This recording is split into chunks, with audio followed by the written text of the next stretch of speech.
ہم نے اپنا اسپیس پروگرام لانچ کیا تھا، تو ہم بھول جاتے ہیں کہ ابھی تو ہمیں لگتا ہے کہ ہم نے کتنا پیچھے رہ گئے ہیں ہم نے science and technology, but 60s میں جب ہم نے اپنا اسپیس پروگرام شروع کیا تو اس ریجن میں USSR کے بعد پاکستان وہ دوسرا ملک تھا جس نے اپنا راکٹ رہبر جو ہے وہ خلا میں بھیجا.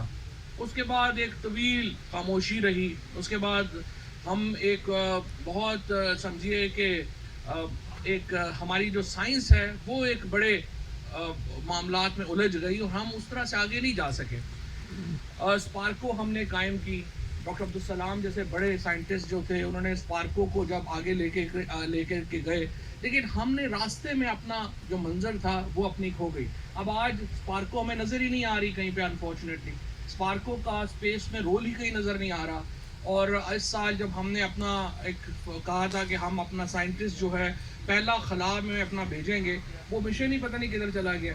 اور میں یہ سمجھتا ہوں کہ اسپارکو کو سویلین کنٹرول میں واپس ministry of science and technology کو دینا چاہیے، اور اگر نہیں دیتے تو پھر ہم اپنا ایک سول پروگرام جو اسپیس کا ہے وہ شروع کریں گے، کیونکہ اس طرح سے معاملات جو ہیں الجھ گئے ہیں، کسی کو سمجھ ہی نہیں آ رہی کہ ہم کدھر جا رہے ہیں. اور اسپارکو کے اوپر ہم billions and billions of rupees خرچ کر رہے ہیں اور اس کا نتیجہ ہمارے سامنے نہیں آ رہا.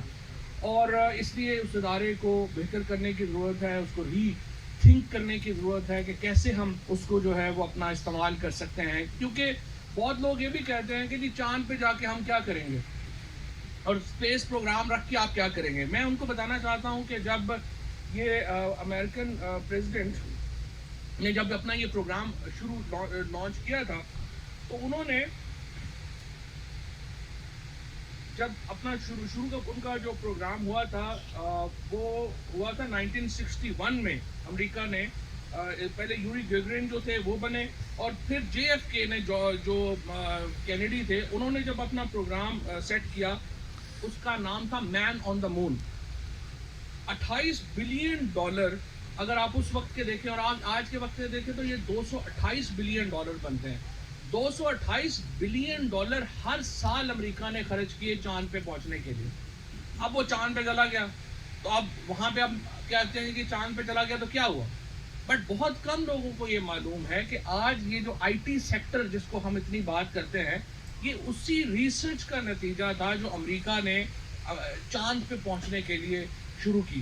اسی طریقے سے جو ہماری 747 twin jet commercial airline ہے، بوئنگ جو بنائے گئے جہاز جو ماڈرنائز ہوئے، یہ بھی اسی ریسرچ کے نتیجے میں. سیمی کنڈکٹرز کی ایک پوری نئی انڈسٹری، یہ سارے اس مشن کے دوران آپ کو ٹیکنالوجیز ملی تھی جو کہ JFK نے شروع کیا تھا. اور امریکہ جب چاند کے اوپر پہنچا تو ایکچولی بالکل اس وقت انہوں نے صحیح کہا تھا کہ یہ ایک جائنٹ لیپ ہے مین کائنڈ کا، کیونکہ اس کے نتیجے میں ایک بالکل نئے ہورائزنز انسان کے سامنے جو ہے وہ کھل گئے جو اس وقت سوچ بھی نہیں سکتے تھے. اور انہوں نے JFK کی اسپیچ کا ایک بڑا اچھا ٹکڑا ہے وہ میں آپ کو بتانا چاہتا ہوں. اور انہوں نے کہا کہ بٹ وائی سم سے دا مون، why chose this as our goal? We chose to go to the moon in this decade and do the other things not because they are easy. آسان نہیں ہے چاند کے اوپر جانا, but because they are hard. Because that goal will serve to organize and measure the best of our energies and skills. Because that challenge is one that we are willing to accept, one we are willing to postpone, and one we are unwilling to postpone, and one which we intend to win, and the others too. یہ وہ خواب تھا جو JFK نے دیکھا تھا اور جس کے اوپر وہ چاند کے اوپر جو ہے وہ پہنچے. اور آج میں مولانا عبدالخبیر صاحب کو شکریہ ادا کرتا ہوں کہ وہ اس کے اوپر آئے. یہ مسئلہ ہی نہیں ہے کہ ہم چاند دیکھ سکتے ہیں یا نہیں دیکھ سکتے. اب تو شرعی مسئلہ اگلا جو آپ کو جس کے اوپر سوچنا ہے وہ یہ ہے کہ اگر 2025 میں یا 2030 میں جو لوگ چاند کے اوپر ہوں گے انہوں نے عید کیسے منانی ہے؟ ہم تو کالونائز کر رہے ہیں چاند. یہ تو آپ لوگ اپنا جو ہمارے علماء ہیں اور جو ایک مولانا خبیر صاحب نے آ کے اور بہت سارے اور دوسرے علماء جو ہیں جو علم دوست علماء ہیں جو آگے کی طرف دیکھتے ہیں, وہ علماء جو ہیں یہ ان کے لیے ایک نئی راہیں ہیں کہ آپ نے یہ دیکھنا ہے کہ آگے کے جو مسائل ہیں ان کو ہم نے کیسے حل کرنا ہے, ہم نے ان کو اکٹھا لے کے کیسے جو ہے وہ چلنا ہے. کیونکہ جس طریقے سے ایلان مسک اس وقت چل رہے ہیں وہ تو پرائیویٹ ٹورز جو ہیں چاند کے وہ اگلے شاید 10-15 سالوں میں ممکن ہو سکیں گے. تو پھر آپ کیسے جو ہے اس سچویشن کو کیسے کیٹر کریں گے؟ تو اس چیز کو جو ٹیکنالوجی ہے, جو سائنس کی ترقی ہے, جو علم کی ترقی ہے, اسلام سے زیادہ علم دوست و مذہب اور کون سا ہے؟ جس مذہب کی ابتدا ہی لفظ اقرا سے ہوئی ہو, اور جو نبی رحمت للعالمین محمد مصطفیٰ صلی اللہ علیہ وسلم خاتم النبیین جب یہ کہتے ہوں کہ آپ علم حاصل کرو چاہے تمہیں چین جانا پڑے, تو اس مذہب کو آپ ریسٹرکٹ کیسے کر سکتے ہیں؟ اس مذہب کو آپ روک کیسے سکتے ہیں کہ وہ علم اور عقل اور منطق اور دلیل سے ہٹ جائے اور ایک ایسی سوچ کو اپنا لے جس کا جدید دنیا سے کوئی تعلق نہیں ہے؟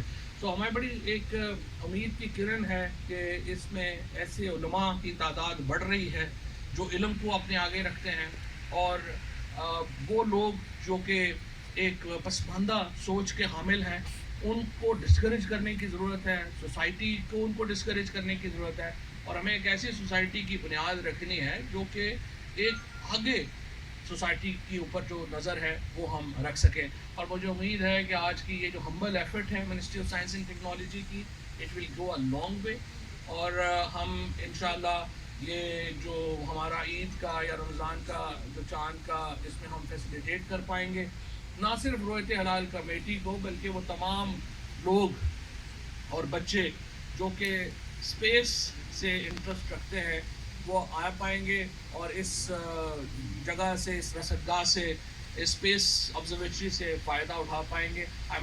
once again I want to thank you Pakistan Science Foundation and CDA for bringing this project to life. Thank you very much.